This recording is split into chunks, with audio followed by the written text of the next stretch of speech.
My friends, at this moment of sadness throughout most of the world, I want to talk with you about a number of subjects that directly affect the future of the United States. We are shocked by the almost incredible eyewitness stories that come to us, stories of what is happening at this moment to the civilian population of Norway and Holland and Belgium, and Luxembourg and France. I think it is right on this Sabbath evening that I should say a word on behalf of women and children and old men who need help, immediate help in their present distress, help from us across the seas, help from us who are still free to give it.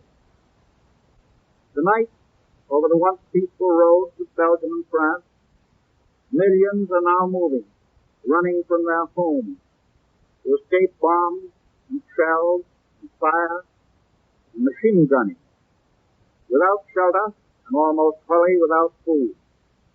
They stumble on, knowing not where the end of the road will be. I speak to you of these people because each one of you that is listening to me tonight has a way of helping them. The American Red Cross, that represents each of us, is rushing food and clothing and medical supplies to these destitute civilian millions. Please, I beg you, please give according to your means to your nearest Red Cross chapter. Give as generously as you can. I ask this in the name of our common humanity. Let us sit down together again, you and I, to consider our own pressing problems that confront us. There are many among us who in the past closed their eyes to events abroad because they believed in utter good faith what some of their fellow Americans told them, that what was taking place in Europe was none of our business. But no matter what happened over there, the United States would always pursue its peaceful and unique course in the world.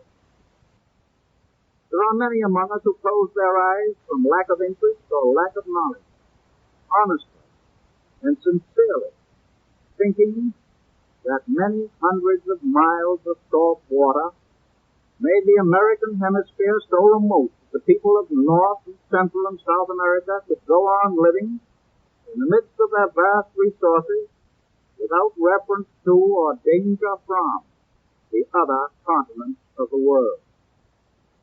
There are some among us who are persuaded by minority groups that we could maintain our physical safety by retiring within our continental boundaries, the Atlantic on the east, the Pacific on the west, Canada on the north, and Mexico on the south.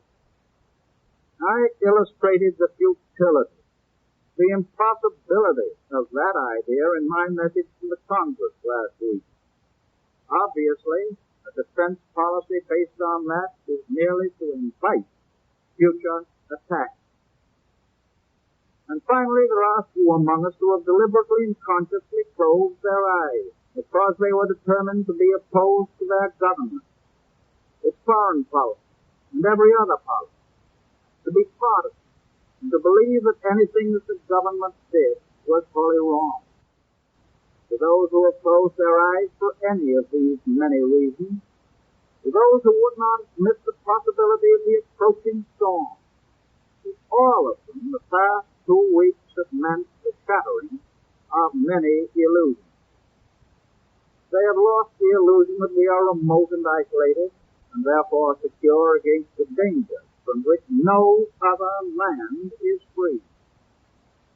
In some quarters, with this rude awakening, is some fear bordering on panic. It is said that we are defenseless. It is whispered by some that only by abandoning our freedom, our ideals, our way of life, can we build our defenses adequately, can we match the strength of the aggressor. I did not share those illusions.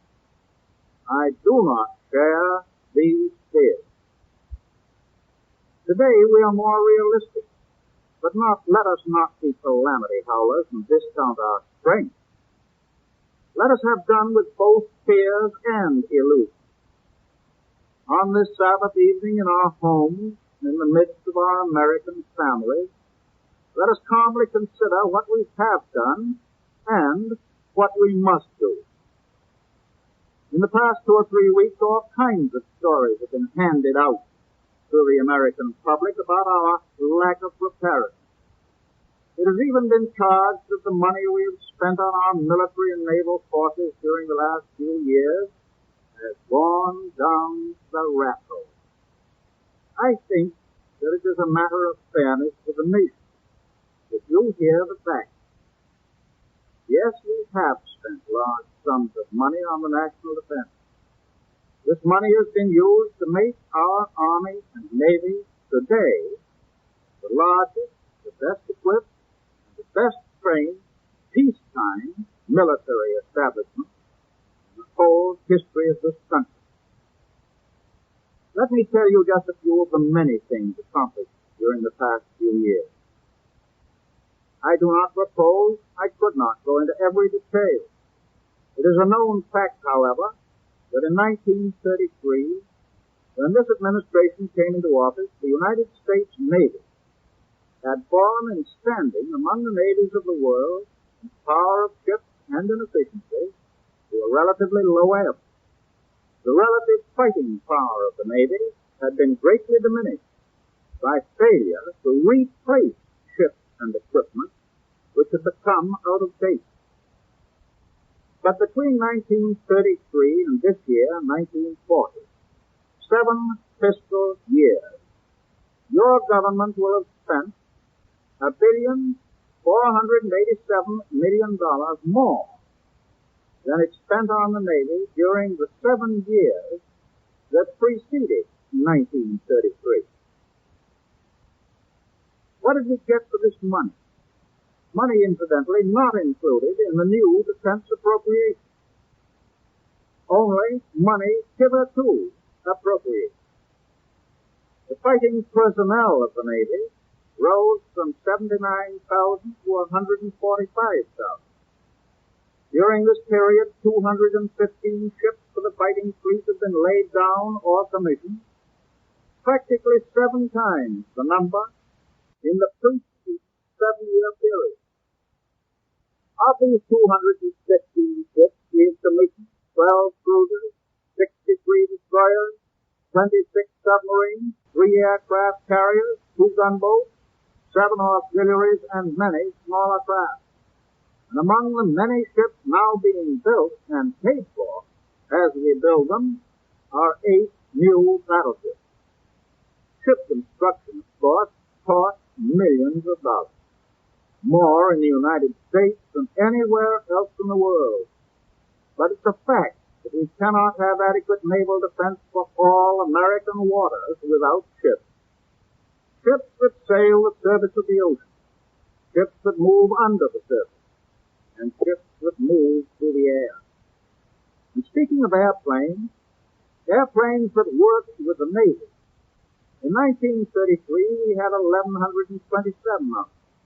1,127 useful aircraft, and today we have 2,892 on hand and on order.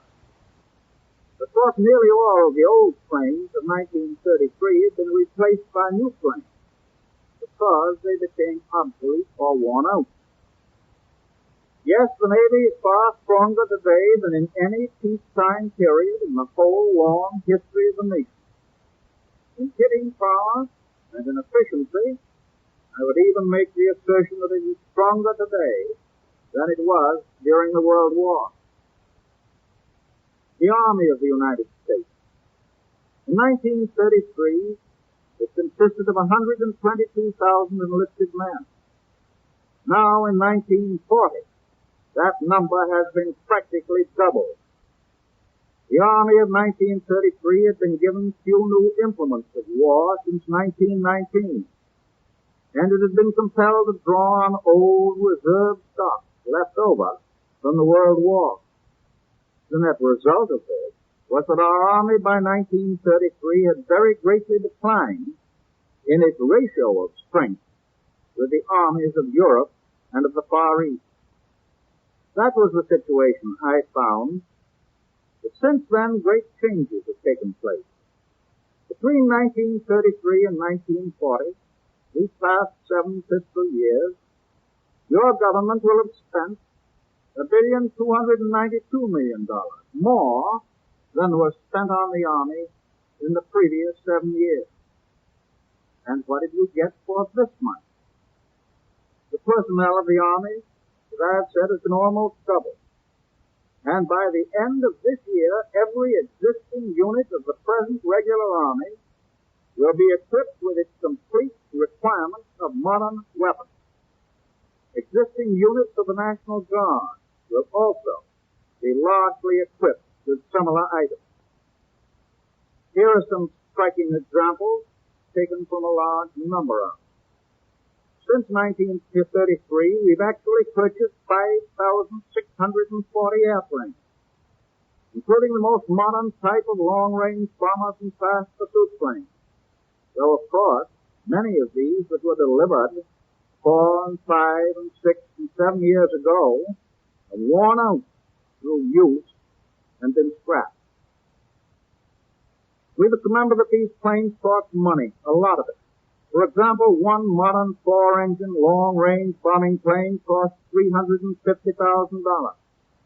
One modern interceptor pursuit plane costs $133,000. One medium bomber costs $160,000. To go on, in 1933 we had only 355 anti-aircraft guns. We now have more than 1,700 modern anti-aircraft guns of all types on hand or on order. You ought to know that a 3-inch anti-aircraft gun costs $40,000 without any of the fire control equipment that goes with it. In 1933, there were only 24 modern infantry mortars in the entire Army. We now have on hand and on order more than 1,600.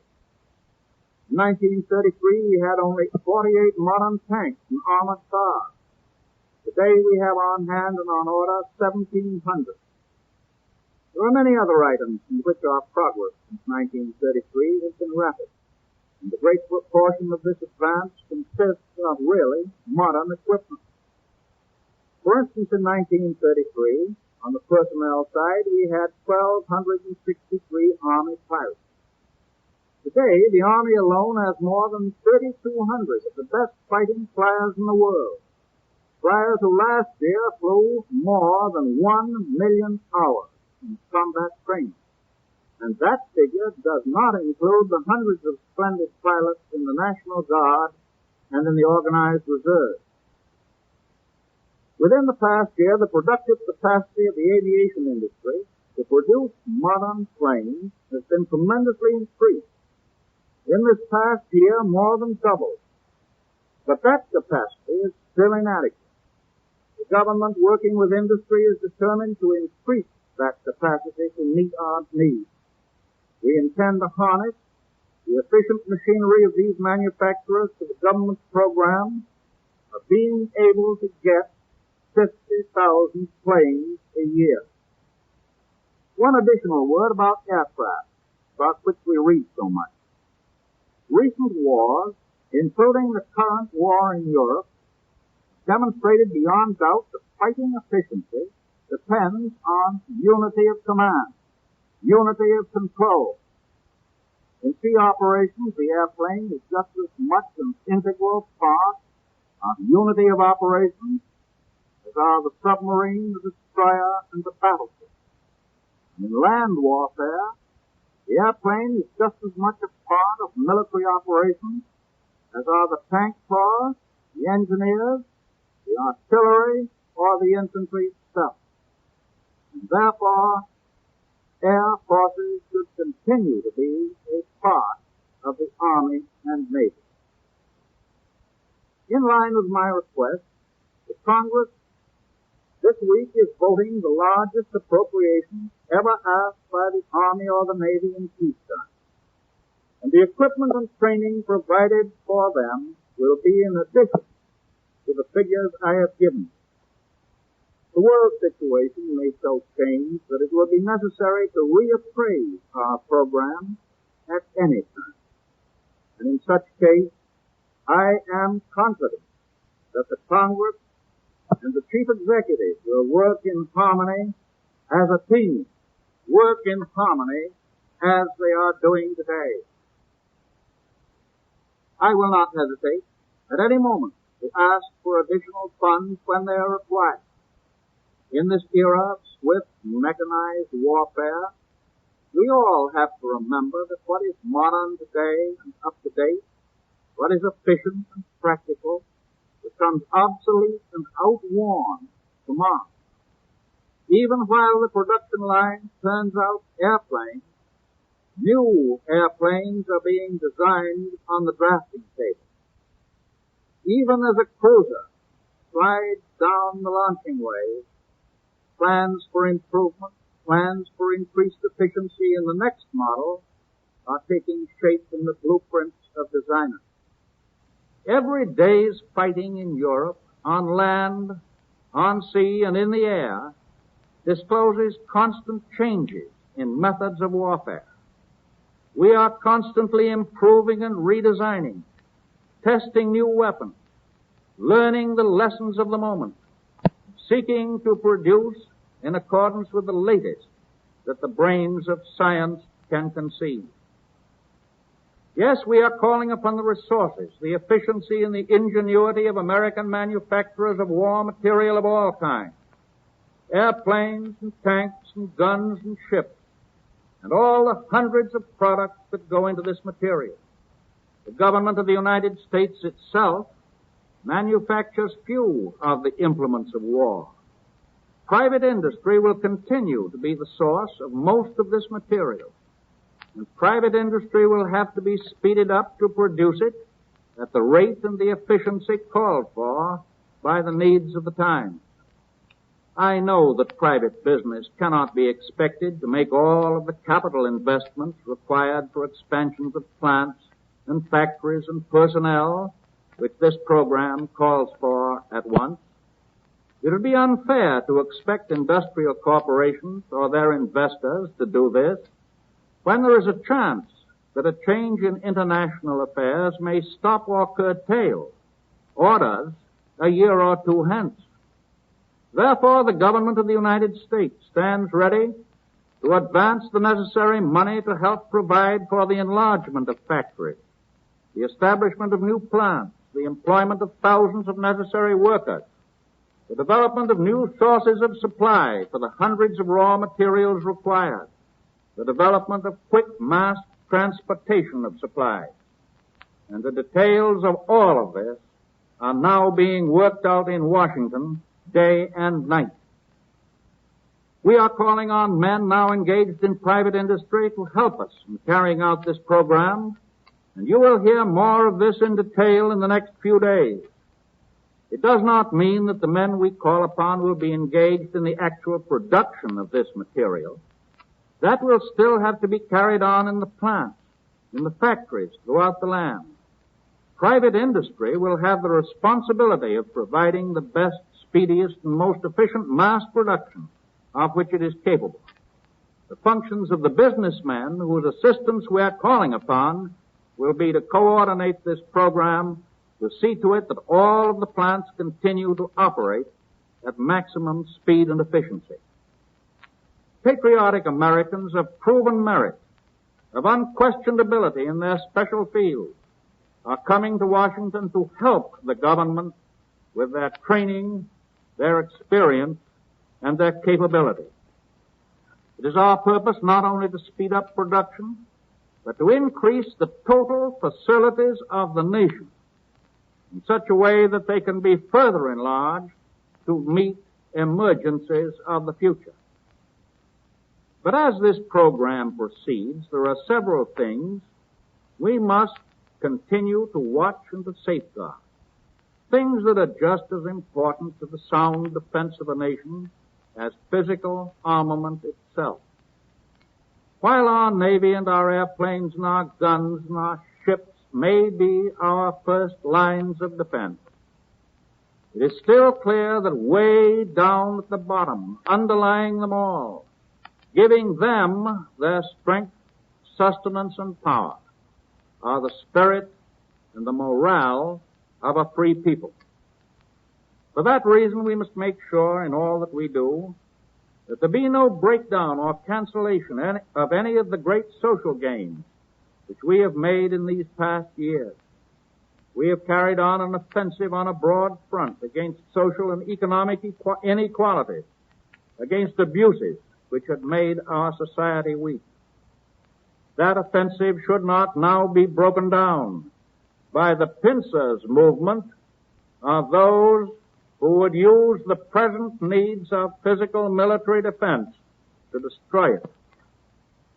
There is nothing in our present emergency to justify making the workers of our nation toil for longer hours than those now limited by statute. As more orders come in and as more work has to be done, tens of thousands of people who are now unemployed will, I believe, receive employment. There is nothing in our present emergency to justify a lowering of the standards of employment. Minimum wages should not be reduced. It is my hope indeed that the new speed up of production will cause many businesses which now pay below the minimum standard to bring their wages up. There is nothing in our present emergency to justify a breaking down of old age pensions or of unemployment insurance. I would rather see the systems extended to other groups who do not now enjoy them. There is nothing in our present emergency to justify a retreat, any retreat from any of our social objectives, from conservation of natural resources, assistance to agriculture, housing, and help to the underprivileged. Conversely, however, I am sure that responsible leaders will not permit some specialized group which represents a minority of the total employees of a plant or an industry to break up the continuity of employment of the majority of the employees. Let us remember that the policy and the laws that provide for collective bargaining are still in force.